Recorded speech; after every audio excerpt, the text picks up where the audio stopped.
your husband's sense of humor, saying if you've got the ring, you've got us all forever. I'm David Muir. Thanks for watching. I'll see you right here tomorrow night. Good night.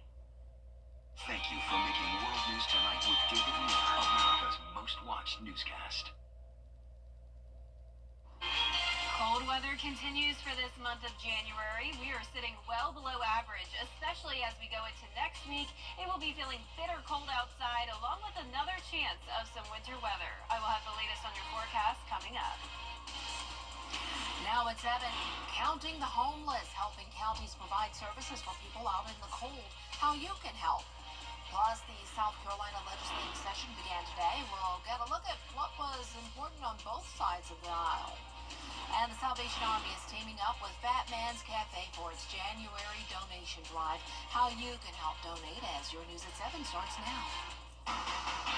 Live from Television Park, this is WJBF News Channel 6 at 7. Good evening, everyone. I'm Dee Griffin. Thanks so much for joining us. We began with a developing story out of Grovetown where crews are investigating a shooting. Columbia County Emergency Dispatch tells us first responders are at an apartment at Joyner Crossing in Grovetown, and they got a call that there was a gunshot victim. Now, details are limited at this time, but stay tuned to News Channel 6 for more on this developing story. We have a crew on the scene. Coverage you can count on begins in Richmond County, where a deputy is facing charges tonight. According to investigators, Deputy Sean McKenzie responded to a call where a woman claimed her husband had threatened her and gave Deputy McKenzie a gun case containing a specialized knife for safekeeping. Well, when her husband came to get the case from the sheriff's office, he noticed the knife was missing. After an investigation, McKenzie admitted to taking the knife to his house. He's been charged with felony theft and violation of oath. Aiken County leaders are conducting the annual Point in Time survey. The Point in Time count tracks homelessness in one night. Volunteers will canvass neighborhoods, asking people where they slept the night of January 22nd. They'll cover downtown Aiken, including Hampton and Abbeville Avenues, the Valley, and several areas of Aiken's south side. We have several abandoned buildings around here that they're living in. Some of them are living in neighborhoods where there are abandoned houses. Don't just ignore that. Do something about it, because we need them to do their part so that we can do our part with the homeless.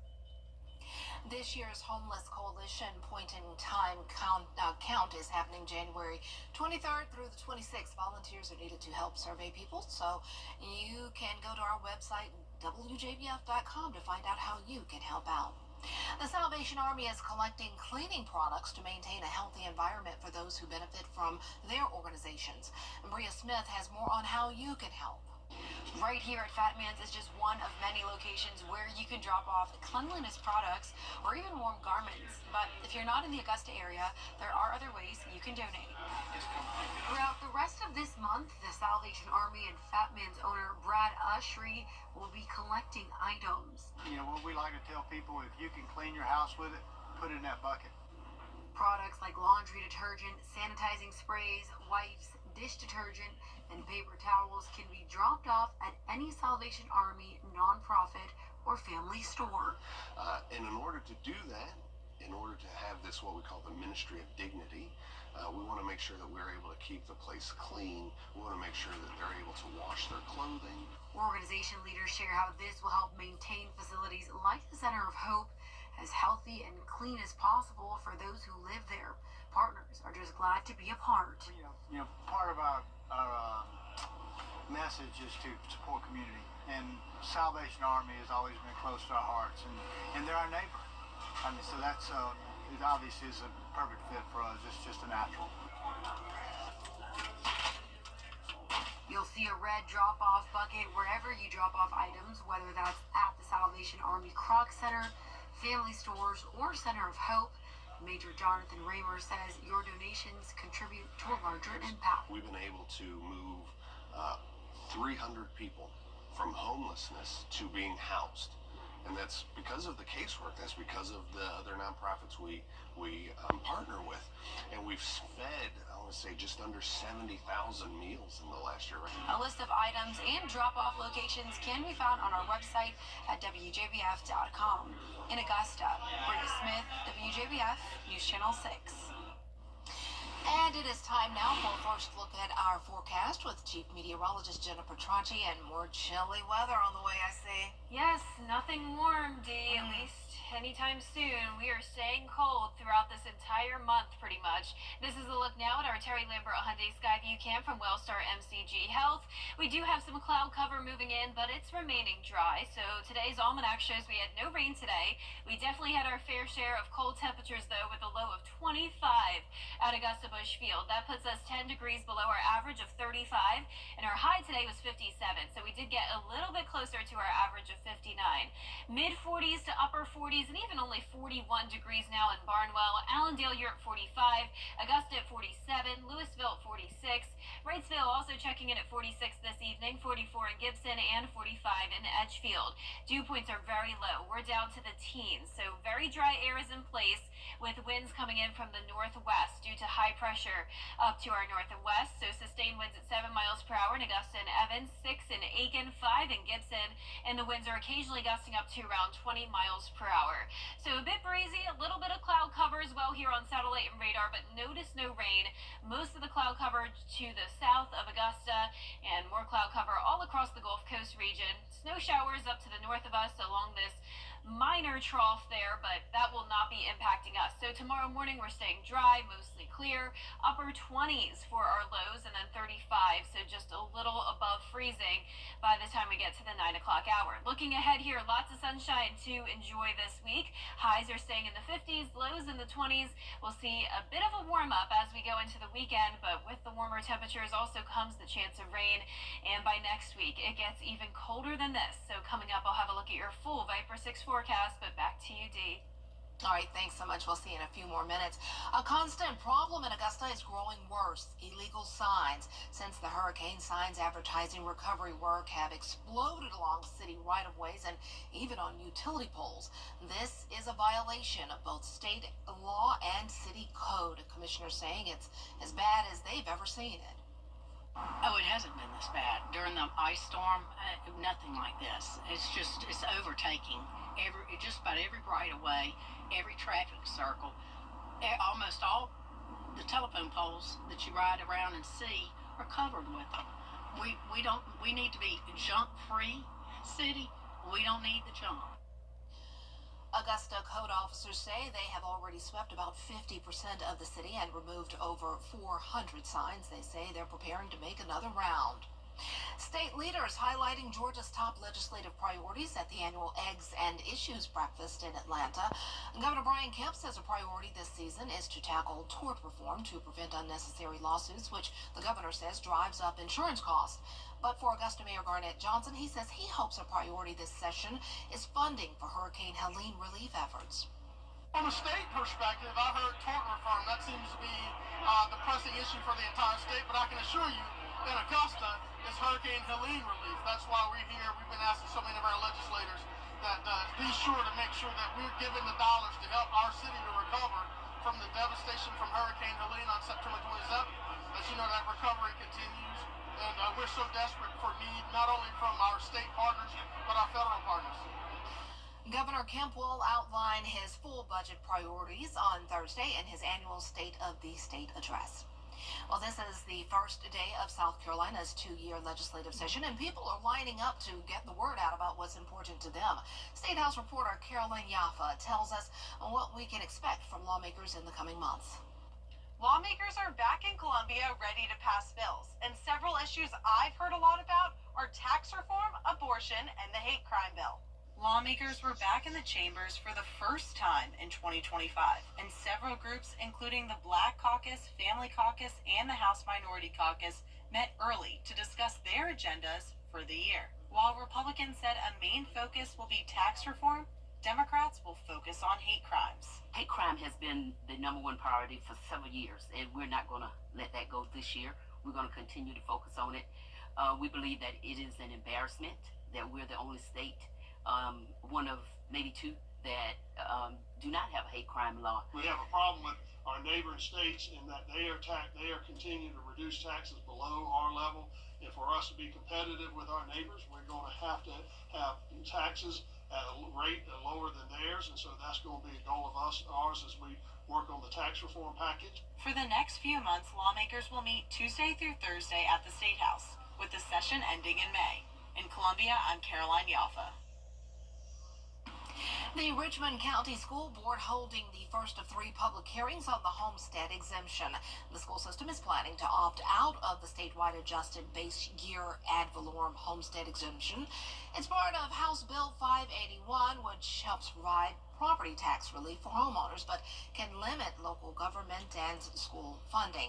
That part is a concern for some, as Richmond County voters were in favor of the exemption when they went to the polls in November. The exemption does not restrict your ability to collect taxes. The exemption does not take away any money from the taxes you collect. And the exemption is another incentive for people to invest in Augusta through home ownership. No need to schedule these public hearings. The public hearing was held on November 5th, and the people have spoken. Thank you. Wilkes and Warren County schools are also planning to opt out of the exemption. Richmond County will hold 2 more public hearings later this month. Well, coming up, President-elect Trump's defense secretary demanded results. And let's make it very clear for everyone. Will you support women as the first of many cabinet picks that will appear before senators this week? Pam Bondi, Trump's pick to lead the Department of Justice, will appear before senators tomorrow. For now in Washington, Raquel Martin, back to you. Sunny and dry conditions will continue throughout the rest of the work week, but then clouds take over with some rain chances this weekend. Then next week it will be feeling bitter cold with winter mix possible once again. I'll have your full Viper 6 forecast right after this break.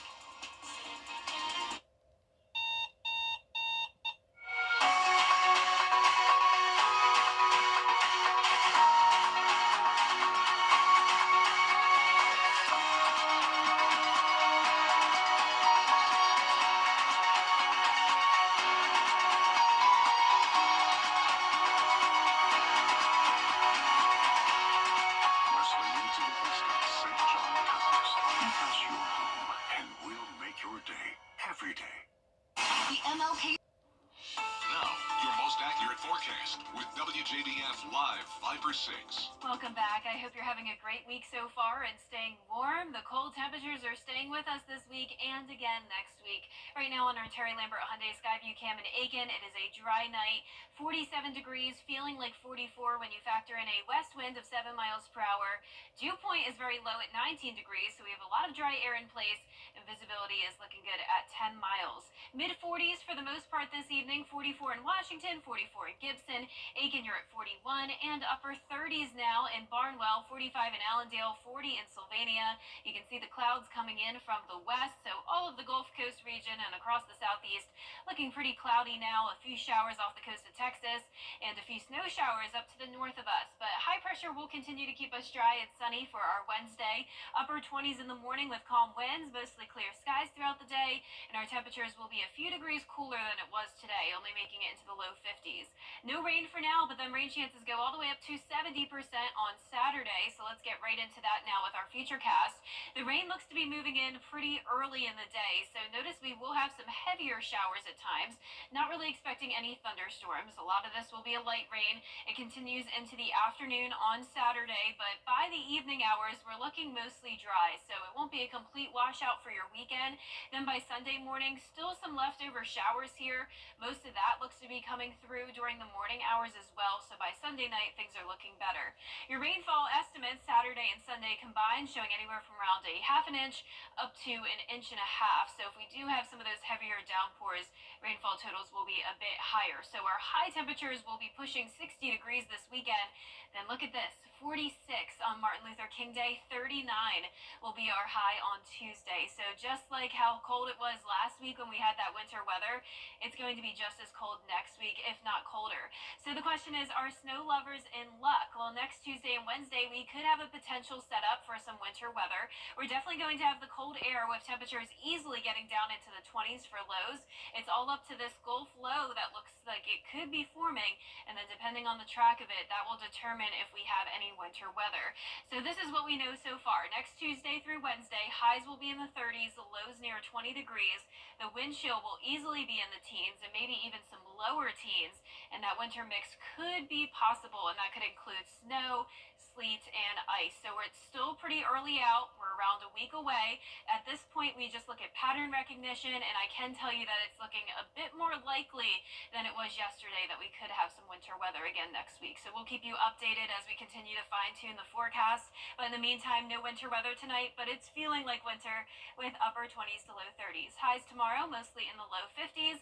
And here's a look at your 10-day forecast. Lots of sunshine throughout the rest of this week. Then it will become cloudy with those rain chances Saturday and Sunday. No rain on Martin Luther King Day next week, but then bringing back around a 30% chance of precipitation Monday or Tuesday and Wednesday. Once again, D, it may not happen. It's still too early to tell, but putting that chance in there just in case. Okay, are we talking S and I? Yes, the S and I words. I cannot believe we're talking about this again. Okay. We just had this conversation, you and I here. Buckle up, not long Buttercup. ago. You gotta get ready. All right, Yes. thanks so much. Pull out the heavy coat again.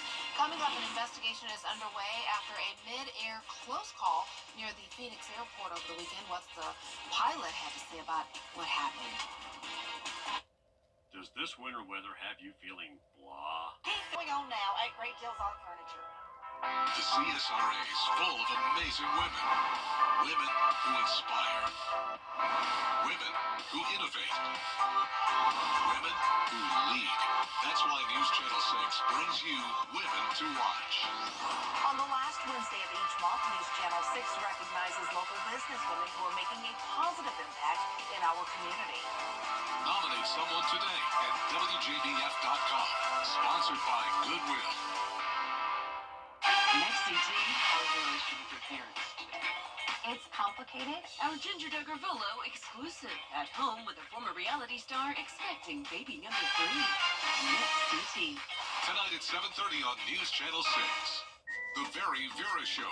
Thursdays at 12:30 on News Channel 6. The Coffee Club on News Channel 6. Sponsored by Honda Cars of Aiken. The Live 536 mobile app. Download it today. Now to a mid-air flight scare. 2 passenger planes nearly colliding. The incident was caught on camera and is now under FAA investigation. Gio Benitez has the details. This morning, a near disaster captured on camera. Images showing 2 commercial jets coming dangerously close to each other while landing in Phoenix. My first reactions were just shocked and surprised that 2 commercial airliners with hundreds of people on them were on a converging path. At the top, a United flight from San Francisco carrying 123 passengers. Below, a Delta Airlines flight from Detroit with 245 passengers. Watch this flight radar animation showing the planes nearly colliding on Saturday morning. According to data from Flight Radar 24, the planes coming incredibly close to each other at one point within 875 feet vertically and about 1,200 feet horizontally. That Delta plane going at 275 miles an hour. Normally, aircraft shouldn't get within a mile of each other. In this case, they were less than 1,000 feet. Listen to the air traffic control audio. You can hear the anti-collision system on board, which alerted the pilots and likely saved hundreds of lives. Left to 100, we do have runway 8 at sight. Clear. Both airlines crediting that system this morning. Delta telling ABC News, Delta flight crews extensively trained to handle uncommon scenarios such as this and follow the resolution advisory as directed. And United saying the pilots acted immediately and landed safely. The technology on board both aircraft, sensing that they were within 20 to 30 seconds of a mid-air collision, told one aircraft to climb and one aircraft to descend, thus preventing a tragedy. It's 2025. Go big, go fun. Prizes, free food and haircuts, and free school supplies. That event is from 9 until noon. Add your events. Log on to WJBF.com. Keyword, community calendar. Next CT, our relation with your parents. It's complicated. Our Ginger Duggar Volo exclusive. At home with a former reality star expecting baby number 3. Next CT. Tonight at 7:30 on News Channel 6.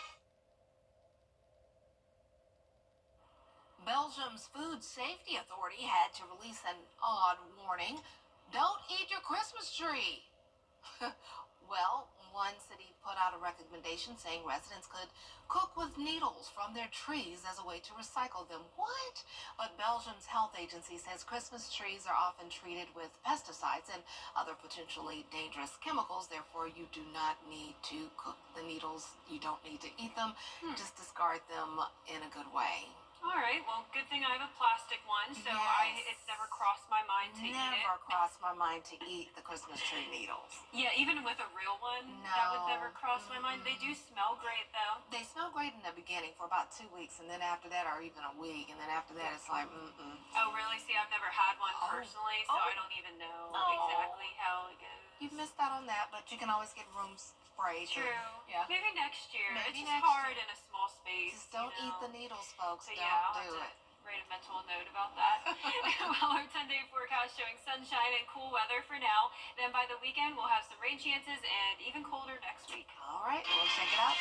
Well, thanks so much for joining us. We're always with you at WJBF.com. Entertainment Tonight is next. Have a good night.